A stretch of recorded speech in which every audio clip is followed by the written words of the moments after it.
Hello guys, நீங்கள் நம்ம பார்க்க போகிறது வந்து பார்த்தீங்கன்னா பிரேக் ஃபெயிலியர்.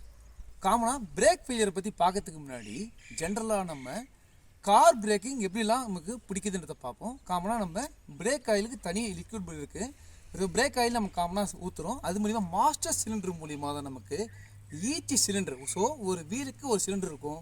அந்த சிலிண்டர் கூட ஒரு பிஸ்டன் இருக்கும். காமனாக 4 வீலுக்குமே இந்த மாஸ்டர் சிலிண்டர் மூலிமா தான் நமக்கு சிலிண்டருக்கு ஃப்ளூடு இன்வால்வ் ஆகுது. இந்த ஃப்ளூடு வந்து என்ன ஆகும்னா, இந்த பிஸ்டன் நம்ம பிரேக் எப்பப்பெல்லாம் பிரேக் அப்ளை பண்ணுறோமோ இந்த பிஸ்டன் நமக்கு அப் அண்ட் டவுன் மூவ்மெண்ட் கொடுத்து பிரேக் ட்ரம்மில் உராய வச்சு வண்டியை நிப்பாட்டுறதுக்கு ரொம்ப உதவியாக இருக்கிறது இந்த உள்ளே இருக்க பிஸ்டன்னு சொல்லுவாங்க. ப்ராப்பராக ஒரு விஷயம் தெரிஞ்சுக்கிறதுக்கு முன்னாடி இந்த பிரேக் ஃபங்க்ஷன் நம்ம தெரிஞ்சதுக்கப்புறம் ஒரு விஷயத்தை கற்றுக்கும் போது ரொம்ப யூஸ்ஃபுல்லாக இருக்கும் நமக்கு. ஸோ பிரேக்கோட ஃபங்க்ஷன் நமக்கு தெரிஞ்சிடுச்சு ஜென்ரலாக.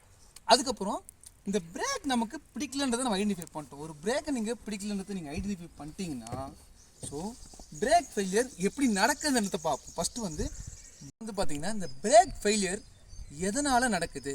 ஸோ ஃபஸ்ட்டு விஷயம், பிரேக் ஆயில் லெவல் கரெக்டாக இருக்கான்னு பார்க்கணும். அது மட்டும் இல்லை, நீங்கள் கிலோமீட்டர் 10,000 கிலோமீட்டர்ஸ்க்கு ஒன் டைம்ஸ் நீங்கள் ஒரு வாட்டி வீலை கைட்டி போட்டு ஸோ பிரேக் பேடலோட லெவல் எப்படி இருக்குது, ஸோ அந்த ட்ரம்முக்குள்ளே போய் கரெக்டாக ஃப்ரிக்ஷன் இருக்கா, பிஸ்டனுடைய மூவ்மெண்ட் எப்படி இருக்குது, பிரேக் லைனிங் எப்படி இருக்குது, இதெல்லாம் ஒரு வாட்டி செக் பண்ணுறதுக்கு ரொம்ப பெட்ரு. ஸோ பிரேக் லெவல் வந்து பார்த்தீங்கன்னா பிரேக் பேடை நீங்கள் எப்போ மாற்றணும்னா ஒரு 30,000 கிலோமீட்டர்லேருந்து 40,000 கிலோமீட்டருக்குள்ளே பிரேக் பேடை மாற்றுற மாதிரி இருக்கும். நீங்கள் ஓட்டுற பொசிஷனை பொறுத்து. ஒரு எக்ஸாம்பிளுக்கு நீங்கள் மலை மேலே ஹில்ஸில் இருக்கீங்க, ஸோ சிட்டி டிராஃபிக்கில் ட்ராவல் பண்ணிங்கன்னா பிரேக் அதிகமாக அந்த இடத்துல தேவைப்படும் போது, ஃப்ரிக்ஷன் அதிகமாக இருக்கும்போது அது லைஃப்மே நமக்கு கம்மியாகும். ஜென்ரலாக நம்ம ஒரு 30,000 கிலோமீட்டர்லேருந்து 40,000 கிலோமீட்டருக்குள்ளே பிரேக் பேடை சேஞ்ச் பண்ணிவிடுங்க.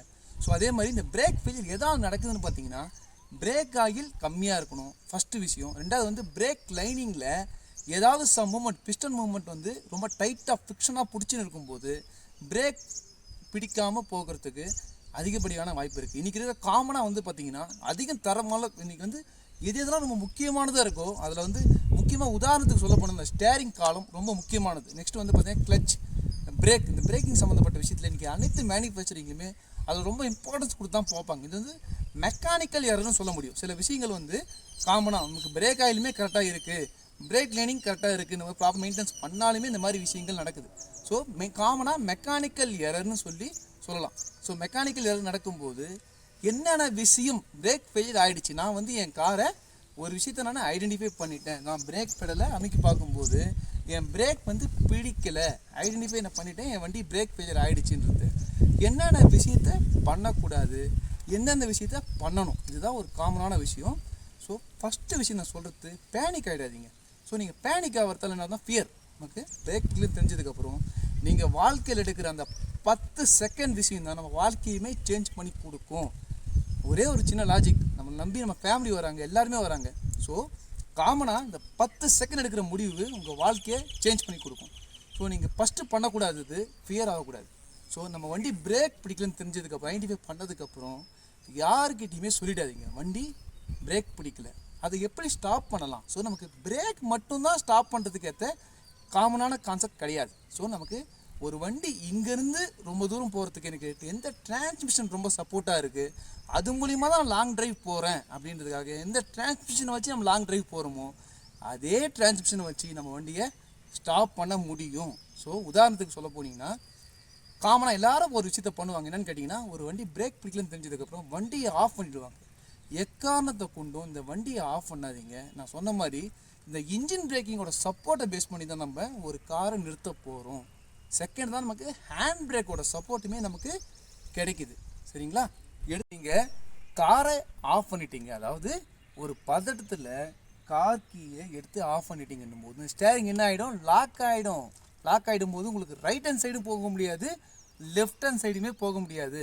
ஸோ நான் சொன்ன மாதிரி இந்த ஸ்டேரிங்கை நீங்கள் கட் பண்ணிட்டீங்கன்னா, ஆஃப் பண்ணிடுச்சின்னா, ஸோ இதோடைய ஃபங்க்ஷனுமே நமக்கு இதுவாகிடும். எந்த ஃபங்க்ஷன் மூலியமாக நம்ம வந்து நிப்பாட்ட போகிறோமோ அந்த ஃபங்க்ஷனை தயவு செய்து இந்த விஷயத்தை நல்லா புரிஞ்சுங்க. எக்காரணத்தை கொண்டும் நீங்கள் இந்த கீயை மட்டும் ஆஃப் பண்ணுறாதீங்க, வண்டி ஆஃப் பண்ணுறாதீங்க. ஃபஸ்ட்டு விஷயம், நீங்கள் பதட்டத்தில் ஆஃப் பண்ணிட்டீங்கன்னா ஸோ வண்டி ஆஃப் ஆகிடும். பிரேக்கிங்கும் அந்த இடத்துல அப்ளை பண்ணலை. ஸோ இம்பேக்ட் விஷயம், சேதாரங்கள் ரொம்ப அதிகமாக இருக்கும். இன்னொரு விஷயம், பேனிக் ஆனவனே இந்த ஹேண்ட் பிரேக்கை அப்ளை பண்ணிடுறாங்க. ஸோ இந்த ஹேண்ட் பிரேக் அப்ளை பண்ணும்போது ஸோ காமனாக அப்ளை பண்ணலாம், ப்ரொசீஜராக அப்ளை பண்ணணும். ஹேண்ட் பிரேக்கை நீங்கள் அப்ளை பண்ணும்போது ஒரு 60 to 80 கிலோமீட்டர் ஸ்பீடில் ட்ராவல் பண்ணுறீங்கன்னா ஸோ வீலோட லெவல் வந்து பொசிஷன் ஹேண்ட் பிரேக் பிடிக்கும்போது என்ன ஆகும், அந்த வீல் சடனாக நிற்கும். சடனாக நிற்கும் போது வண்டி ஸ்கிட் ஆகிடும், உங்களுக்கு ரோலிங் ஆரம்பிச்சிடும். உங்களுக்கு ஸ்டேரிங் கண்ட்ரோல் மிஸ் ஆகிடுச்சு, ஹேண்ட் பிரேக்குமே நீங்கள் லாக் போய் அப்ளை பண்ணிட்டீங்கன்னா வண்டி ரோல் ஆரம்பிச்சிடும். ஸோ வண்டி இது மூலிமா அப்செட் ஆகிடும், பெரிய விபத்து. நமக்கு பிரேக் பிடிக்கலன்றது ஒரு விபத்துனா அதை விட மிகப்பெரிய விபத்து ஹேண்ட் பிரேக்கை நீங்கள் எப்பானத்தை கொண்டும் நீங்கள் அப்ளை பண்ணாதீங்க. அதுக்கு ப்ரொசீஜர் இருக்குது. காமனாக வந்து பார்த்தீங்கன்னா நம்ம எந்த டிரான்ஸ்மிஷன் வந்து இங்கேருந்து ஒரு இடத்துக்கு போகிறதுக்கு எதை வச்சு நம்ம கியர் சேஞ்ச் பண்ணி நம்ம இன்க்ரீஸ் பண்ணுறோமோ, நான் சொன்ன இன்ஜின் பிரேக்கிங் ப்ளஸ் ஹேண்ட் பிரேக்கை வச்சு தான் நம்ம காரை ஸ்டாப் பண்ண போகிறோம். சரிங்களா? நம்ம வீடியோவை ஸ்கிப் பண்ணாமல் பாருங்கள். நம்ம ஃபுல் அண்ட் ஃபுல் எனக்கு பிரேக் பிடிக்கலன்றதை ஐடென்டிஃபை பண்ணிட்டேன். ஐடென்டிஃபை பண்ணதுக்கப்புறம் நம்ம என்ன பண்ணணும்னா first centre mirror, left mirror, right mirror தான் உங்களுக்கு பார்க்கணும். அகைன் நான் சொல்கிறேன், லெஃப்ட் நோக்கி போகும்போது உங்களுக்கு ரொம்ப யூஸ்ஃபுல்லாக இருக்கும். ஸோ நான் 5th கியரில் போயிருக்கு. என் வண்டியை நான் இன்னும் கியர் ஷிஃப்ட் பண்ணி கம்மி பண்ணணும்னா 5th to 4th, ஸோ ஆர்பிஎம்ல வந்து ரைஸ் ஆகும், வண்டி ஸ்லோ ஆகிடும். ஸோ காமனாக வந்து பார்த்தீங்கன்னா 4th to 3rd, so 4th to 3rd போயிருந்தீங்கன்னா இன்னும் உங்களுக்கு ஸ்லோ ஆகும் வண்டி. So 3rd to again second, so இன்னும் கம்மியாகுது உங்களுக்கு, 2nd to 1st. ஸோ நான் அதுதான் என் வண்டியை நிப்பாட்டிட்டு ஸோ ஆனால் வந்து பார்த்தீங்கன்னா நான் ஒரு 60 to 80 கிலோமீட்டர் ஸ்பீடில் போகிறேன். அகைன் நீங்கள் பாருங்கள் கண்டிப்பாக. ஸோ நான் வண்டி வேகமாக போயிட்டு இருக்கேன். என்னோட பிரேக் வந்து பிடிக்கல, ஐடென்டிஃபை பண்ணிட்டேன். நான் ஆர்என் சப்போர்ட்டு ப்ளஸ் எனக்கு mirror support plus left mirror and right mirror plus centre mirror. So ஓவராலாக வந்து பார்த்தீங்கன்னா இந்த சப்போர்ட்டை பேஸ் பண்ணி தான் நான் வண்டியை ஸ்டாப் பண்ண போகிறேன். ஸோ வண்டியை நான் அகைன் வந்து பார்த்தீங்கன்னா நம்ம ஹேண்ட் பிரேக்கை இன்ச்சி பை இன்ச்சாக நம்ம அப்ளை பண்ணணும். இதோ ஹேண்ட் பிரேக் அப்ளை பண்ணிட்டேன். என் வண்டி வந்து மூவ் ஆகலை, ஸோ ஒரு இடத்துல வந்து நின்றுடுச்சு. ஸோ காமனாக வந்து பார்த்தீங்கன்னா இந்த பிரேக் ஃபெயிலியர் அவேர்னஸ்க்காக தான் இந்த இதுவும் நான் பண்ணுறேன் உங்களுக்காக. இந்த centre mirror, left mirror, right mirror தான் உங்களுக்கு மிகப்பெரியான சேஃப்டி. ஸோ பிரேக் மட்டுமே நமக்கு சேஃப்டி கிடையாது. இந்த மாதிரி மிரர்ஸ் பார்த்து டிரைவ் பண்ணுங்கள். ஸோ உங்கள் வண்டிக்கு பிரேக் ஃபெயிலியர் ஆகிடுச்சா உடனே பேனிக் ஆக வேண்டியதில்லை. ஸோ நமக்கு கியரோட சப்போர்ட் இருக்குது, ப்ளஸ் ஹேண்ட் பிரேக்கோட சப்போர்ட்டுமே இருக்குது. அகைன் நீங்கள் 80 கிலோமீட்டர் ஸ்பீட் வரைக்கும் போனால் கூட நீங்கள் 5th to 4th, 4th to 3rd, 3rd to 2nd வரும்போது தாராளமாக உங்களோட ஆர்பிஎம் இன்க்ரீஸ் ஆகும்போது வண்டியோட வேகமும் டிக்ரீஸ் ஆகிடும். இதை பேஸ் பண்ணி நம்ம ஹேண்ட் பிரேக்கை பேஸ் பண்ணி ஓரங்கட்டி வண்டியை நிறுத்திடலாம். ஸோ மேனுவல் டிரான்ஸ்மிஷனுக்கு என்கிட்ட கியர் சப்போர்ட் இருக்குது, ப்ளஸ் ஹேண்ட் பிரேக் சப்போர்ட் இருக்குது. இதை வச்சு நான் பிரேக்கை வண்டியை நிப்பாட்டுறேன். ஸோ காமனாக வந்து பார்த்திங்கன்னா என் காரை ஸ்டாப் பண்ணுறதுக்கு எனக்கு ஸோ கியரோட சப்போர்ட் இருக்குது, ப்ளஸ் ஹேண்ட் பிரேக்கோட சப்போர்ட்டுமே இருக்குது. ஸோ இதே நீங்கள் ஆட்டோமேட்டிக் போகும்போது எந்த சப்போர்ட் இருக்குது, நீ காமனாக வந்து பார்த்திங்கன்னா சிவிடி டெக்னாலஜி இருக்குது, டிசிடி டெக்னாலஜி இருக்குது, ஆட்டோ கியர் ஷிஃப்ட் இருக்குது, ஆட்டோ டிரான்ஸ்மிஷன் இருக்குது. ஸோ 4-5 கிட்டத்தட்ட டிரான்ஸ்மிஷன் வந்து பார்த்தீங்கன்னா கிட்டத்தட்ட எக்கச்சக்கம் டிரான்ஸ்மிஷன் இருக்குது 80 ஆட்டோமேட்டிக் போகும்போது. ஸோ அந்த கார்லையுமே நம்ம ஸ்டாப் பண்ண முடியும்.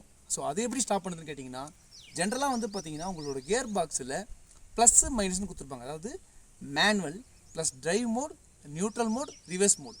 ஸோ பக்கத்தில் வந்து பார்த்தீங்கன்னா மேனுவல் மோட் கொடுத்துருப்பாங்க.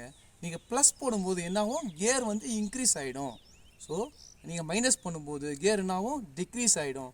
ஸோ இந்த மாதிரி கியரை டிக்ரீஸ் பண்ணி நம்ம வண்டியை ஸ்டாப் பண்ணலாம். சில கியரில் எப்படி கொடுத்துருப்பாங்கன்னு கேட்டிங்கன்னா, சில காரில் ஆட்டோ டிரான்ஸ்மிஷனில் drive mode plus parking mode plus L mode plus 2 plus reverse mode இந்த மாதிரி விஷயத்தை கொடுக்கும்போது கொஞ்சம் டிப்பிக்கலாக இருக்கும் அந்த மாதிரி விஷயம் மட்டும். ஸோ காமனாக நீங்கள் ஆட்டோ கியர் ஷிஃப்ட்டில் நீங்கள் எடுக்கும்போது ஏஜிஎஸில் உங்களுக்கு மேனுவல் மோட் கொடுத்துருந்தா ரொம்ப சப்போர்ட்டாகவும் இருக்கும். இதை வச்சு நீங்கள் வண்டியை ஸ்டாப் பண்ணலாம். சரிங்களா? இன்ஃபர்மேட்டிவ் விஷயம் உங்களுக்கு ரொம்ப பிடிச்சிருந்துச்சுன்னா நம்ம சேனலுக்கு லைக் பண்ணுங்கள், ஷேர் பண்ணுங்கள், கமெண்ட்ஸ் பண்ணுங்கள், சப்ஸ்கிரைப் பண்ணுங்கள், கூட இந்த பெல் பட்டனை கிளிக் பண்ணுங்கள். ஸோ உங்கள் ஃப்ரெண்டுக்குமே ஷேர் பண்ணுங்கள். ஸோ அப்போ தான் நான் அடுத்தடுத்த ஒரு இன்ஃபர்மேஷன் விஷயத்தோட உங்களுக்கு இப்போதைக்கு உங்களிடம் இருந்து விடைபெறுவது உங்கள் Vetrivel DME BU. Thank you so much.